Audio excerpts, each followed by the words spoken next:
Good morning, all of you. Myself Meenakshi, your SS teacher, welcomes you in your geography class. In this video, we will discuss our geography 5th chapter, water. पिछली हमने video जो की थी हमने उसके अंदर एक topic start किया था ओशियन सर्कुलेशन। ओशियन जो सर्कुलेशन है उसको हमने आगे 3 पार्ट्स के अंदर डिवाइड किया था। वो जो 3 पार्ट्स है वो कौन कौन से थे? फर्स्ट ऑफ ऑल कौन सा था वो पार्ट? वेव्स को हमने रीड कर लिया था। अब हमारे 2 पार्ट रह गए थे, टाइड्स एंड करंट। उसको हम इस वीडियो लेक्चर के अंदर कंप्लीट करेंगे। देखो टाइड्स क्या होते हैं। The rhythmic rise and fall of the ocean water twice in a day is called tide. क्या होता है जब ओशियन का जो लेवल होता है वो क्या है, एक दिन में 2 बार राइज एंड फॉल होता रहता है, तो उसे हम क्या कहते हैं? टाइड कहते हैं। टाइड पता लग गया, जब ओशियन का जो वाटर है वो राइज एंड फॉल होता है, आगे की ओर चला जाता है, कभी पीछे की ओर आ जाता है, तो वो क्या कहलाता है? हमारे टाइड्स कहलाते हैं। टाइड्स को हमने जो पिछला जो लेसन है उसके अंदर हमने देखा था कि टाइड से हम बिजली को कैसे बनाते हैं। जब मैंने आपको वो बताया था कि टाइड से बिजली बनाते हैं, तो हमने एक बात और आपको याद दिलाई थी कि जो टाइड से बिजली बनाई जाती है वो 2 टाइप की टाइड्स होती हैं, हाई टाइड्स और लो टाइड्स। लेकिन जो हम बिजली बनाते हैं वो मैंने स्पेशली आपको बताया था वो किससे बनती है? लो टाइड्स से बनती हैं। तो इसके अंदर हम पढ़ेंगे कि हाई टाइड्स क्या होती हैं और लो टाइड्स क्या होती हैं। सबसे पहले high tides. It is high tides when water cover much of the shore by rising to its highest level। जब क्या होता है, सबसे ज़्यादा ऊंचाई तक उठकर जल तट के बड़े हिस्से को डबो देता है, तो उसे हम क्या कहते हैं? Highest level. यानी कि जल क्या करता है, पानी मान लीजिए आप जहाँ पर खड़े हैं, आप समुंदर से बहुत दूर खड़े हैं, लेकिन जब टाइड्स आता है वो आपके बहुत दूर तक वहाँ तक आ जाता है पानी, तो उसे हम कहेंगे हाई टाइड्स। लेकिन लो टाइड्स क्या होती हैं? जब जो होता है पानी क्या होता है, water fall to the lowest level and decrease from the shore. जब पानी क्या होता है अपने न्यूनतम स्तर पर आ जाता है और तट से क्या होता है पीछे की ओर चला जाता है, वो हमारी क्या कहलाती हैं? लो टाइड्स कहलाती हैं। पानी जब क्या है बहुत दूर तक आ जाता है, राइज एंड फॉल जो इसके अंदर ओशियन के अंदर राइज एंड फॉल होता रहता है। जब पानी दूर तक आ जाता है तो उसे हम क्या कहते हैं? हाई टाइड्स कहते हैं। और जब पानी ज़्यादा दूर तक नहीं जाता तो उसे हम लो टाइड्स कहते हैं। नेक्स्ट है हमारा the strong gravitational pull exerted by the sun and the moon on the earth's surface cause the tides। ये बताता है कि टाइड्स आते क्यों हैं। मैंने बताया 2 टाइप के जो टाइड्स आते हैं, हाई टाइड्स और लो टाइड्स। वो कारण क्या है, किस कारण से आते हैं टाइड्स? सूर्य एवं चंद्रमा के अंदर क्या होती है, हमने पढ़ा है ना, ग्रेविटेशनल पुल होता है। वो क्या करते हैं अपनी ओर, जैसे अर्थ के अंदर ग्रेविटेशनल पुल होता है कि कोई भी चीज़ है, मैंने ये पेंसिल है ऊपर से क्या है नीचे की ओर फेंक दी, तो क्या है ये क्या है, हमेशा कभी ऊपर नहीं जाएगी, कहाँ जाएगी? नीचे की ओर जाएगी। इसका कारण क्या है? क्योंकि हमारी अर्थ जो है उसके अंदर क्या है? ग्रेविटेशनल पुल है, इसलिए वो क्या है, कोई भी चीज़ अगर हम ऊपर फेंकते हैं तो नीचे आ जाती है। ऐसे जो हमारा जो चंद्रमा है और जो हमारा सूर्य है, जो हमारा क्या है चंद्रमा है और हमारा जो सूर्य है, उनके अंदर भी क्या है, कुछ ना कुछ क्या है, ग्रेविटेशनल पुल होते हैं। जो ग्रेविटेशनल पुल के कारण क्या होता है, वो जो समुंदर का पानी है तो चंद्रमा कभी अपनी ओर खींचता है और कभी चांद अपनी ओर खींचता है, कभी सन अपनी ओर उसको खींचता है, जिसके कारण क्या आता है? ज्वार भाटा आते हैं, टाइड्स आते हैं। इसका कारण क्या है? Gravitational pull of sun and moon के कारण क्या होता है? ज्वार भाटा आता है। The water of the earth closer to the moon gets pulled under the influence of the moon's gravitational force and causes high tides। अब ये बताता है कि हाई टाइड्स आने का क्या कारण है। दोनों का बताएंगे कि हाई टाइड्स क्यों आते हैं और लो टाइड्स क्यों आते हैं। हाई टाइड्स किस कारण से आता है? जब पृथ्वी का जल चंद्रमा के निकट होता है उस समय चंद्रमा के गुरुत्वाकर्षण बल से जल क्या होता है, आकर्षित होता है, जिसके कारण क्या आता है, जो उच्च जो ज्वार भाटा होती है, हाई टाइड्स आते हैं। देखिए इसको हम एक इसमें हमारे जो ये पेज नंबर 36 पर फिगर दी गई है 55, इससे हम समझेंगे। देखिए इसके अंदर क्या है, जब क्या होता है टाइड्स क्यों आते हैं, कि टाइड्स आने का मुख्य कारण क्या है, ग्रेविटी। तो क्या होता है, जब क्या होता है अर्थ और जो ये सन है और यहाँ पर मून है, यहाँ पर क्या है अर्थ है, जब तीनों क्या है एक ही दिशा में है, लेकिन क्या होता है जब दोनों सन और मून क्या है एक दूसरे के पास होते हैं, तो उसके कारण क्या आता है, अर्थ पर जो हाई टाइड्स आता है। क्यों, दोनों अपनी तरफ से क्या है पूरा अपनी ओर से पूरी तरह से उस वाटर को खींचने की और कोशिश करते हैं। देखिए क्योंकि वो क्या है, जो हमारा हम किस पर रहते हैं, लैंडमार्क्स पर रहते हैं। लैंडमार्क्स को तो वो अपनी ओर नहीं खींच सकते सन और मून, लेकिन वो क्या करते हैं, जो ओशियन का पानी है वो क्या है उसको वो अपनी ओर खींचते हैं। इसके कारण क्या आते हैं, हाई टाइड्स आते हैं, जब सन और मून क्या है दोनों अपना पूरा जोर लगाते हैं। क्यों, सन क्या है, सन तो हमसे क्या है बहुत ज़्यादा क्या है दूर है, और मून क्या है थोड़ा क्या है पास में है। तो जब मून हमारे पास में है तो इसके अंदर क्या है, ग्रेविटेशनल पुल क्या होगा ज़्यादा, और सन के अंदर ग्रेविटेशनल जो पुल है वो क्या होगा, कम होगा, क्योंकि वो अर्थ से ज़्यादा दूर है। तो इसीलिए क्या है, जब ये दोनों सन और मून पूरा ग्रेविटेशनल पुल लगाते हैं तो वो क्या है अर्थ के लैंडमार्क्स को नहीं खींच पाते, लेकिन जो समुद्र का पानी है उसको अपनी ओर आकर्षित करते हैं, जिससे क्या है हाई टाइड्स बनती हैं। फिर लो टाइड्स क्या होती हैं, लो टाइड्स में क्या होता है, during the full moon and new moon days, जब क्या होता है फुल मून होता है, यानी जब चांद होता है और जब चांद नहीं होता, जिसको हम पूर्णिमा और अमावस्या बोलते हैं, तो क्या होता है the sun, the moon and the earth are in the same line, तो वो तीनों क्या होते हैं सेम लाइन में होते हैं। And the tides are the highest, उस समय टाइड्स क्या होती है बहुत ज़्यादा हाई होती है। This tides are called spring tides, इसको हम क्या कहते हैं, स्प्रिंग टाइड्स कहते हैं। स्प्रिंग जो टाइड्स है वो क्या होंगी, जब क्या होगा फुल मून होता है, और जब क्या होता है कब आती है टाइड, जब फुल मून होता है और न्यू मून होता है, तब हमारी क्या बनती है स्प्रिंग टाइड्स होती हैं। But when the moon is in its first and last quarter, लेकिन जब मून अपने फर्स्ट और लास्ट क्वार्टर में होता है, the ocean water get drawn in diagonally opposite direction by the gravitational pull of the sun moon, resulting the low tides.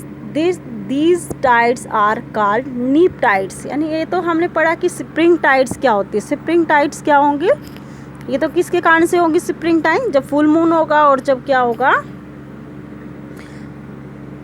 New moon होगा। लेकिन नीप टाइड्स क्या बनती है, नीप टाइड्स क्या होती हैं, लेकिन जब चंद्रमा अपने प्रथम और अंतिम छोर पर होता है तो पृथ्वी एवं सूर्य का गुरुत्वाकर्षण बल क्या है विपरीत दिशाओं में लगता है। यानी ये दोनों बल क्या है विपरीत दिशाओं से लगाता है, ये इस साइड से लगाता है, ये इस साइड से अपना बल लगाता है।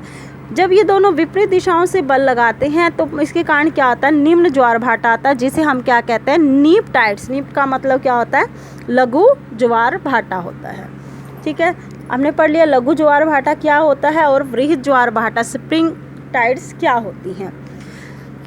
High tide help in navigation, लेकिन जब ये कह रहे हैं कि जब ये इनके कुछ ना कुछ क्या होते हैं, हम जो ये ज्वार भाटा होते हैं इनके नुकसान भी होते हैं और कुछ ना कुछ इसके ज़्यादातर क्या होते हैं फ़ायदे होते हैं। क्या फ़ायदे होते हैं, high tides help the navigation.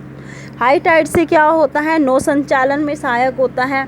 They rise the water level close to the shore, इससे क्या होता है जो वाटर लेवल होता है वो कहाँ पर आ जाता है तट पर आ जाता है। This help the ship arrive the harbours more easily, तो जिससे क्या होता है ये जो जहाज़ होते हैं वो बंदरगाह पर, हावर्स हमने पढ़ा था ना पिछले उस वीडियो के अंदर, हावर्स क्या होता है जो सुनामी थी उसके अंदर पढ़ा था कि इस क्या बोलते हैं इसको बंदरगाह। बंदरगाह तक वो क्या है आसानी से पहुंच जाते हैं। ठीक है। लेकिन और इससे क्या होता है, the high tides also help fishing. तो हाई टाइड से क्या होता है, फिशिंग में भी ये काम करता है, क्योंकि जो सारी मछलियाँ हैं वो क्या आ जाते हैं, शोर पर आ जाती हैं, और जिससे जो मछुआरे हैं वो मछलियों को जल्दी से ज़्यादा मछलियों को पकड़ते हैं, जिससे क्या होगी, उनकी इनकम भी बढ़ती है। Many more fishes come to closer during shore during the high tides, this enable fisherman to get a plentiful catch. उसको क्या कर सकते हैं, वो आसानी से पकड़ लेते हैं। The rise and the fall of water during two tides is being used to generate electricity in some places. कई स्थानों पर क्या होता है कि जब पानी ज्वार भाटा आता है, उसके उतार चढ़ाव से ही हमने पिछली वीडियो में भी रीड किया था, क्या बनाते हैं वो, इलेक्ट्रिसिटी बनाते हैं। पानी को क्या कर लेते हैं, स्टोर कर लेते हैं। हाई जो टाइड्स होती है उसका पानी क्या है, लो टाइड्स में स्टोर कर लिया जाता है, और जिससे क्या है, बिजली बनाई जाती है। नेक्स्ट हमारा टॉपिक है ओशियन करंट्स। ओशियन करंट्स क्या होता है, देखिए, महासागरीय धाराएं। करंट्स का मतलब ये वो वाला करंट नहीं है जी कि पानी के अंदर क्या है, करंट लग जाता है, जैसे हमें बिजली से करंट लगता है, ये वो करंट नहीं है। क्या होता है ओशियन करंट्स, देखिए, ocean currents are stream of water flowing constantly on the ocean surface is definite directions। कि जो महासागरीय जो धाराएं होती हैं वो निश्चित दिशा में महासागरीय स्तर पर नियमित रूप से बहने वाली जलधाराएं होती हैं, यानी कि निश्चित स्तर पर ही घूमती है। मान लीजिए ये कोई धारा है और इसने यहाँ से क्या है, घूमना स्टार्ट किया, ऐसे घूमी, इसे घूमी, फिर ऐसे घूम कर वो वहाँ पर आ गई, वो क्या कहलाती हैं, ओशियन करंट्स कहलाती है। कि नियमित रूप से जो जल की धाराएं बहती रहती है और निश्चित दिशा में ही बहती हैं वो धाराएं, वो हमारे ओशियन करंट्स कहलाते हैं।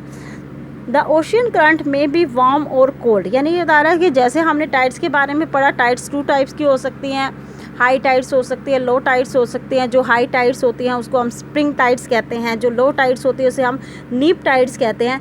ऐसे जो ओशियन करंट्स होते हैं वो भी 2 टाइप्स के होते हैं। कैसे होते हैं, कुछ वार्म होते हैं और कुछ क्या होते हैं, कोल्ड होते हैं। Generally the warm ocean currents originate near the equator and the move towards the pole.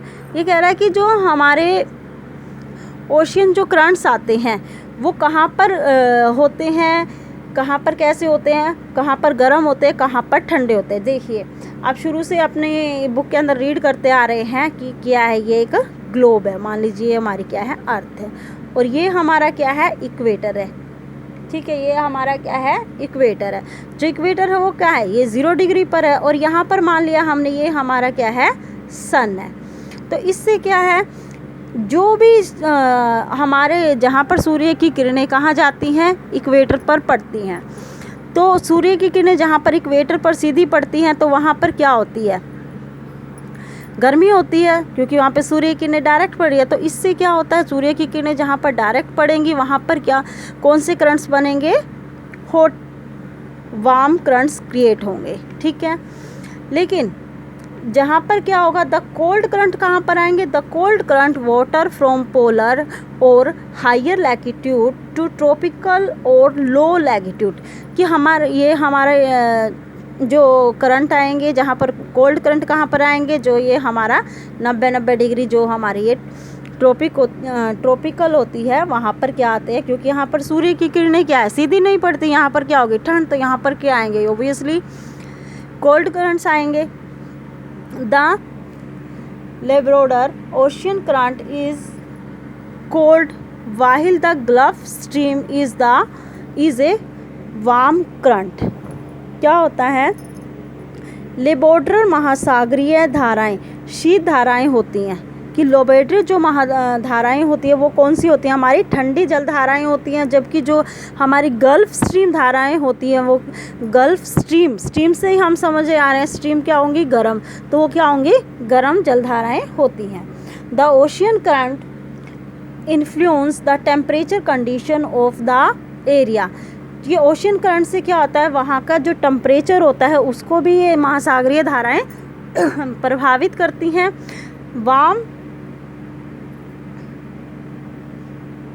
Warm currents bring about warm temperature over the surface, over land surface. ये तो हमें पता ही है कि जिस स्थान पर गर्म धाराएं चलेंगी तो वहाँ पर क्या होगा, टेम्परेचर ज़्यादा होगा, और जहाँ पर क्या होंगी, ठंडी धाराएं चलेंगी, वहाँ पर टेम्परेचर क्या होगा, कम होगा, कोल्ड होगा वहाँ पर।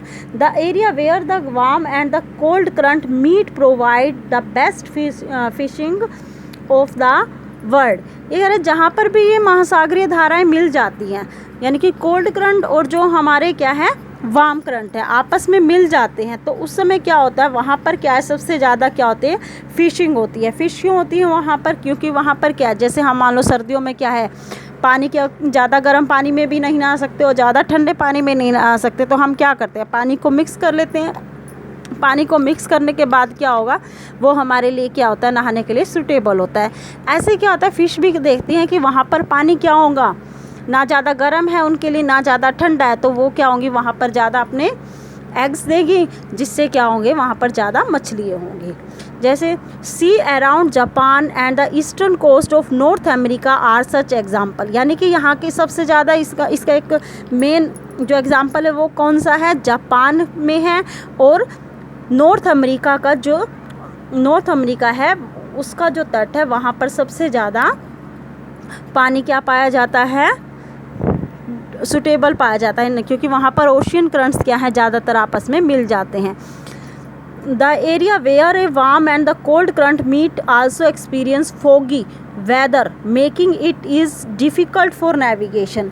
लेकिन क्या होता है, जब जहाँ पर गर्म और ठंडी जलधाराएं आपस में मिल जाती हैं, वहाँ पर मौसम क्या हो जाता है, फोगी हो जाता है। इसके फलस्वरूप क्या होते हैं, वहाँ पर जो नौ संचालन होता है उसमें थोड़ी सी बाधा आती है। देखिए मान लीजिए, ये देखो इसके अंदर ये हमारा मैप हमें दिखाया गया है, इसके अंदर करंट्स दिखाए गए हैं। जो ये रेड जो आपको लाइनें दिखाई दे रही हैं, ये कौन से हैं, वार्म करंट हैं, और जो ये ब्लैक वाली जो लाइनें हैं या ब्लू कलर्स की जो लाइनें हैं वो कौन सी है, वार्म करंट्स है। जहाँ पर ये करंट्स क्या है, आपस में मिल रहे हैं, मान लीजिए कहीं जाकर ये आपस में मिल जाते हैं ये करंट्स, तो क्या होगा, जब ये करंट्स आपस में मिल जाएंगे तो वहाँ पर क्या होगा, सबसे ज़्यादा क्या होगी, फिशिंग होगी, वो क्या होगा, हमारे लिए सूटेबल होगा। हो सकता ओके स्टूडेंट, ये लेसन हमारा आज कंप्लीट हो गया। इसके वेरी शॉर्ट क्वेश्चन आंसर आपको अपनी नोटबुक के अंदर राइट करके मेरे व्हाट्सएप नंबर पर सेंड करने हैं। Bye students.